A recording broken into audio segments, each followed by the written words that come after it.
There are still many more games coming out this year that could easily be Game of the Year contenders.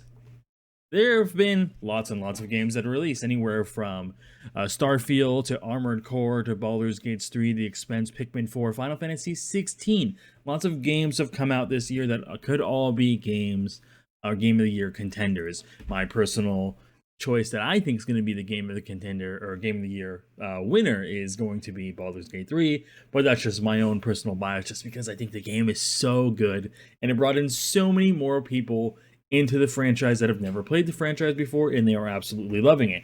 However, there are still a few games that are coming out through the rest of the year that might end up maybe being in a spot of Game of the Year contender. And there's a few of them that I think are going to be great games, but I don't think they're going to make it. I think that Mortal Kombat 1 is going to be a great game. It's going to have, a lot of people who are really into the fighting genre obviously are going to love this because it's another game inside their favorite genre. Lies of the P, though, however, Lies of P may possibly actually end up being in the game. I think there is a pretty high possibility that Lies of P actually does get into the game, specifically just because it's a Souls-like kind of game. It's not made by FromSoft, but the reception to the game has been relatively good, and Souls enjoyers are very much going to enjoy this game. Then we have Payday 3 coming out. I think the last time that the last Payday came out was over 10 years ago. I remember getting many DLCs while I was in college playing the game, having my friends get DLC, and all of us being able to play that DLC even if only one person had it. Absolutely amazing. They've been doing really good in the PR recently. I've seen things that come out where they're showing like real bank heists and like handing money to people as promotional videos. Very good. It looks like, the game is going to be pretty much the same concept as it was before, at least brought up to a higher standard, to have more options and more things to do, which I think will be a very good game, and it will be a lot of fun, specifically just because you're playing a game with your friends or people online. And I think that generally when you are playing with others, especially friends, any game can pretty much be very fun. We have Assassin's Creed here, and as much as I enjoy the Assassin's Creed series, and there's pretty much an Assassin's Creed game that comes out every year or every other year, I don't think that this whatsoever is going to be a Game of the Year contender. I think there will be a lot of people who have fun with this game. It will sell a lot. There'll be a lot of people who play it, and there'll be a lot of people who have fun with Assassin's Creed Mirage. Do I think that it's going to be innovative enough and shocking enough and out there enough that it's going to end up being a Game of the Year contender? Absolutely not. I think that most of the Assassin's Creed games at this point, while they are still good, are very formulaic, and it does bring back the customers who like Assassin's Creed games, but it doesn't bring in the new people who have never played the Assassin's Creed game. They look at, well, what's this one? It's really far along in the series. Do I really want to start playing it now? Is it gonna, match up to the expectations of games now? I don't know. And people are probably just going to play a different game if you're not already a fan of the series. So I don't imagine that Assassin's Creed is actually going to end up being a Game of the Year contender whatsoever. Forza is not at all. While a lot of people like Forza, especially if you're just really in the cars and these kinds of games, the same thing with Assassin's Creed, just to a much lesser degree, is that if you're a Forza fan, you're going to love the new Forza game more than likely, and you're going to have a really great time with it. Is it going to be a Game of a Contender or Game of the Year contender? Absolutely not. Alan Wake 2, this is cool. It's a fun game. I like the first Alan Wake. It's, a psychological, scary kind of mystery game. And this will be a lot of fun, but is it going to be Game of the Year? No.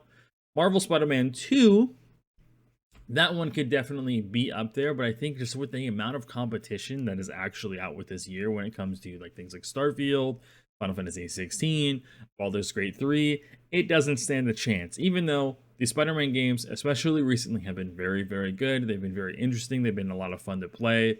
They have great combat and just great things to do overall. I don't think it's even going to be close to possibly showing up on people's radar or Game of the Year contender. I couldn't see that happening.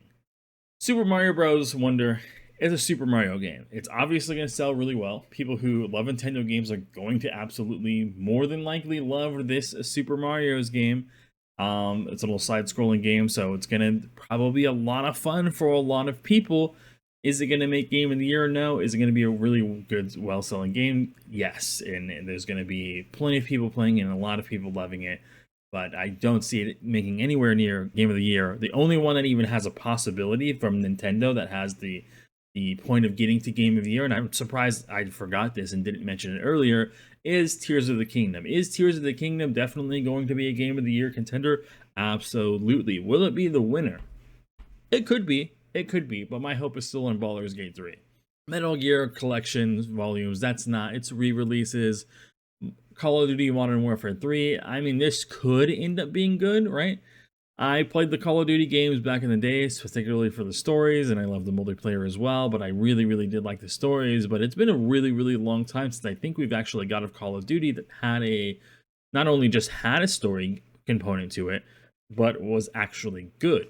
Or at least a new story component. And I don't know if Call of Duty is going to be able to pump out the stories like they used to that got people involved with stuff like Ghost and stuff and things like of that nature. Usually this company, since so much time has passed, they probably got rid of most of their writing teams, so is their writing going to be good? My bet is on probably not, but we'll see. Maybe I'll be wrong. Days Before, I honestly don't know anything about that. In this post itself, it says that it's one of the most anticipated games of 2023, which is weird because I've never heard of it. An open world survival MMO, second most wishlisted game on Steam, trailing only Hogwarts Legacy. Let's actually do a little bit more research live to figure out what this game is about. Or maybe I actually did see a little bit of this game now that I'm seeing a little bit more.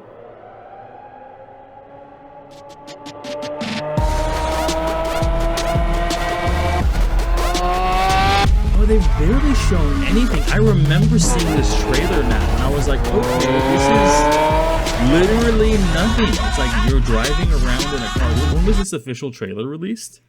This official was 3 months ago. So 3 months ago, they put this together, and they're like, wow, look for the best survival experience of the year. It's like, I'm driving around a fucking super expensive car in the middle of a zombie apocalypse.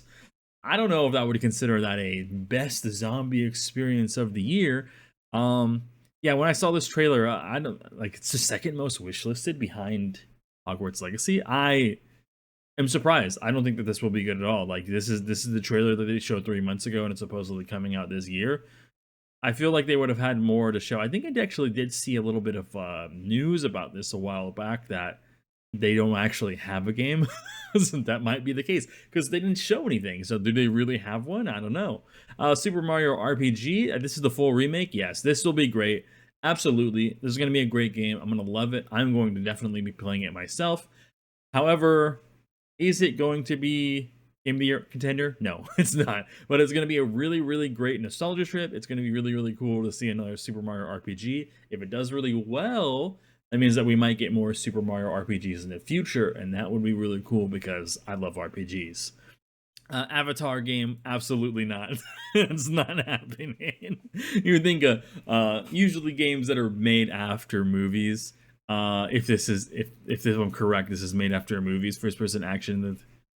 Yeah, the Avatar game earlier this year where you're playing as a Navi who's in the middle. Yeah, I highly, highly doubt that this will do well at all. And these 2023 release windows are these like unknowns that might come out. So Arc 2 will be really, really great for Arc fans. Someone like my brother who loves Arc is going to love this. I loved Arc when it first released, but it just ran terribly. It still probably runs terribly the last time that I checked, so I doubt that going to be significantly better this time around. But who knows? Maybe they got better at optimization at this point. Hades 2 could easily, if it comes out in 2023, could easily be the game of the year for indie games. If they do like a separate category like that, I don't remember off the top of my head. Because technically Larian's not really an indie game studio anymore. I would consider them to almost be AAA or to be AAA at this point. But Hades 2 could easily, it is releasing in early access, so it's not the full release of the game. They might not cover early access games.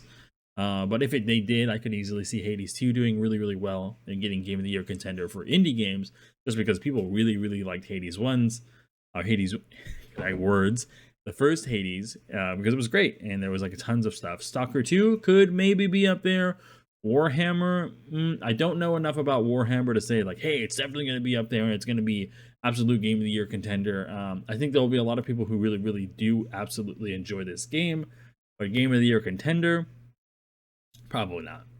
And the rest of these other notable games that are in the 2023 release window, Arc Raiders, never heard of it. Blasphemous 2, I might have heard of. Everywhere, nope. Lollipop Chainsaw Remake, definitely no. Lords of the Fallen 2, no. Metal Slug Tactics, no. Moving Out 2, no. Replace. Obviously, none of these are going to probably even get close, especially since they're just other notable games that they're talking about instead of giving them their own spotlight. But anyways, what do you guys think is actually going to end up being the game of the year for 2023? And do you think that any of the games that are going to be releasing later this year actually have a chance of becoming a contender or even possibly being the game of the year?